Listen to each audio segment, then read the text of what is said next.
미국 법무부는 지난해 북한의 대북제재 위반자에 대한 형사 기소를 크게 늘렸습니다.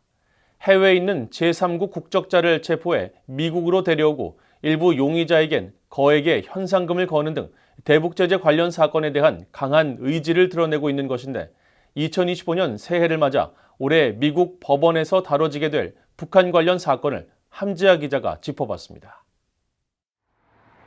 지난 2024년은 대북제재 위반자들에 대한 미국 법무부의 조치가 유독 눈에 띄는 해였습니다. 연방검찰과 연방수사국 FBI 등이 형사기소와 민사 몰수소송 등 다양한 조치를 취하며 대북제재 위반 행위에 대해 강한 해결 의지를 보인 것입니다. 특히 지난해 미국 연방검찰이 대북제재 위반을 이유로 기소한 사람만 20여 명에 이르는데 이 중에는 실제 미국으로 신병이 인도되거나 미국에 거주하던 중에 체포된 인물이 적지 않습니다. 지난해 9월 호주에서 미국으로 인도돼 현재 워싱턴 DC 연방법원에서 재판을 받고 있는 진광화도 그중 한 명입니다. 한국어를 구사하는 진광화는 북한이 위조 담배를 제조, 판매하는 데 직간접적으로 관여하며 북한이 약 7억 달러의 불법 수익을 거두도록 한 혐의로 호주에서 체포돼 미국으로 신병이 인도됐습니다. 은행 사기 공모, 국제긴급경제권한법과 대북제재법 위반, 자금 세탁 등의 혐의를 받고 있는 진광화는 유죄가 인정될 경우 최대 70년의 징역형을 받을 수 있습니다. 작년 5월엔 북한 정보기술, IT 노동자들이 미국인으로 위장해 해외에서 근무할 수 있도록 도운 용의자가 기소됐는데 이 중에는 베트남과 우크라이나 국적자도 포함되어 있습니다.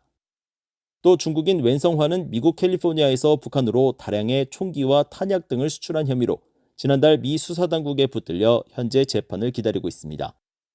작년엔 북한 국적자들도 미국 법무부의 조치를 피하지 못했습니다.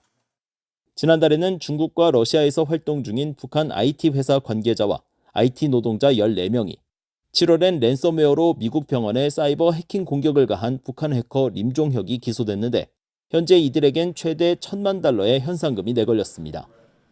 이처럼 대북제재 위반자 등에 대한 기소가 크게 늘어난 것은 그만큼 미국 법무부가 대북제재 집행을 위해 법적 도구를 활용하겠다는 적극적인 의지를 드러낸 것이란 평가가 나옵니다. 미국 법무부의 조치는 형사사건에만 국한되지 않습니다.